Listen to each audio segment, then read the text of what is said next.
नमस्कार, Madhya Pradesh daily current updates में आपका स्वागत है। इस बार हम बात करें मध्य प्रदेश के इंदौर शहर में, जो भारत का सबसे स्वच्छ शहर भी है, उसमें आयोजित होने वाले ब्रिक्स मीटिंग्स के सम्मेलन की।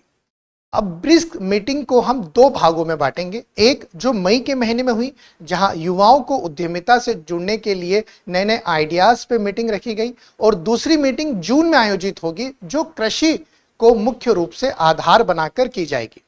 बात करते हैं मई के 20 तारीख और 21 तारीख को होने वाले मीटिंग की। BRICS youth entrepreneurship working group meeting है। इसमें भारत ने अध्यक्षता की और भारत के साथ ब्राजील, चीन, रूस, ईरान और दक्षिण अफ्रीका सहित कई देशों के प्रतिनिधि शामिल हुए। चर्चा का विषय था मीटिंग में एआई, आर्टिफिशियल इंटेलिजेंस की बात करेंगे। जैसे कि आप देख रहे हैं, आगामी समय में आने वाले इस युग में एआई का महत्व बढ़ने वाला है, तो एंटरप्रेन्योरशिप में इसका क्या रोल रहेगा, किस तरह से ये बिजनेस को इफेक्ट करेगा, इस पे चर्चा हुई। डिजिटल न्यू आइडियाज को इंप्लीमेंटेशन में लाने की बात हुई। ग्रीन एंटरप्रेन्योरशिप की बात हुई, मतलब सस्टेनेबल डेवलपमेंट को भी एंटरप्रेन्योरशिप से जोड़ा गया। इसके अलावा ब्रिक्स सम्मेलन की एक और मीटिंग की बात करते हैं। यह मीटिंग जो है एग्रीकल्चर पर आयोजित होगी। इसका आयोजन जून में किया जाएगा। 9 जून से लेकर 13 जून तक आयोजन होगा। ब्रिक्स देशों के कृषि कार्य समूह और कृषि मंत्रियों की यह बैठक होगी। पहले कुछ दिन, मतलब 9 से 11 जून तक अधिकारियों की बैठक चलेगी। फिर आखिरी 2 दिन 12 और 13 जून को ब्रिक्स देशों के जो कृषि मंत्री हैं वो बैठक करेंगे। इस बैठक में प्रधानमंत्री के जुड़ने की भी बात कही जा रही है।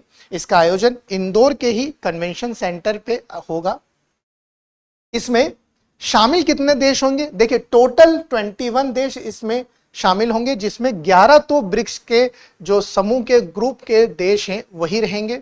मुद्दे क्या होंगे? स्मार्ट एग्रीकल्चर की बात होगी, मतलब एग्रीकल्चर को किस तरह क्लाइमेट चेंज के अकॉर्डिंग हम परफॉर्म कर सकते हैं, उस पर चर्चा की जाएगी। डिजिटल टेक्नोलॉजी का एग्रीकल्चर में उपयोग क्या रहेगा, उस पर चर्चा होगी। किसान कल्याण विषय पर चर्चा की जाएगी और साथ ही साथ खाद्य सुरक्षा पर इसमें चर्चा होगी। मतलब मुख्य उद्देश्य जो है कि बदलते हुए क्लाइमेटिक चेंजेस में एग्रीकल्चर को किस तरह से हम बदलाव लेकर आए, इस पर चर्चा होगी। नई टेक्नोलॉजी का एग्रीकल्चर में उपयोग कैसे करें और किस तरह से खाद्य सुरक्षा को और मजबूत किया जा सके। आइए बात करते हैं ब्रिक्स की। ये तो दोनों सम्मेलन की बात हो गई, जहां हमने मई में होने वाले सम्मेलन पे बात करी, जहां युवाओं को उद्यमिता से जोड़कर मीटिंग की गई, और दूसरा जो सम्मेलन था जो जून में होगा, जहां कृषि को आधार बनाया गया था। अब हम बात करते हैं कि ब्रिक है क्या। जैसे कि नाम दिख रहा है, BRIC। अब इसकी स्थापना 2006 में हुई थी। बी का मतलब है B for Brazil, R for Rus, I for India and C for Chin. मगर इसे एस ब्रिक्स कब कहा गया? 2010 में, जब ब्रिक के 4 देशों में 5वां देश साउथ अफ्रीका जुड़ गया, तो ब्रिक्स संगठन को ब्रिक्स के नाम से जाना जाने लगा। इसके अलावा ब्रिक्स में 2024 में 5 नए सदस्य जोड़े गए। ये सदस्य थे Egypt, Ethiopia, Iran, Saudi, UAE, और पिछले ही साल 2025 में 11वां सदस्य बना इंडोनेशिया। तो प्लीज याद रखिएगा, ब्रिक पहले 2006 में था, ब्रिक्स बना 2010 में, और 2025 तक आते आते इसमें सदस्यों की संख्या 11 हो गई। भारत इसमें, आपको याद रखना है, संस्थापक सदस्य के रूप में देखा जाता है। उद्देश्य क्या था यह सम्मेलन, ये उद्देश्य क्या था ब्रिक बनाने का? आर्थिक सहयोग, मतलब व्यापार की दृष्टि से, निवेश की दृष्टि से तकनीकी सहयोग प्रदान करना, जो डेवलपिंग कंट्रीज हैं उनके लिए बनाया गया था। वैश्विक व्यवस्था में सुधार। हो क्या रहा था, जैसे हम IMF की बात करते हैं या वर्ल्ड बैंक की बात करते हैं, इसमें पश्चिमी देशों के अधिकार बढ़ रहे थे।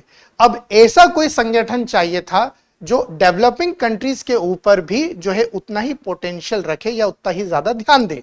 अब हुआ, इसलिए हमने NDB, that means new development bank की शुरुआत करी, और इसका हेडक्वार्टर कहाँ रखा गया?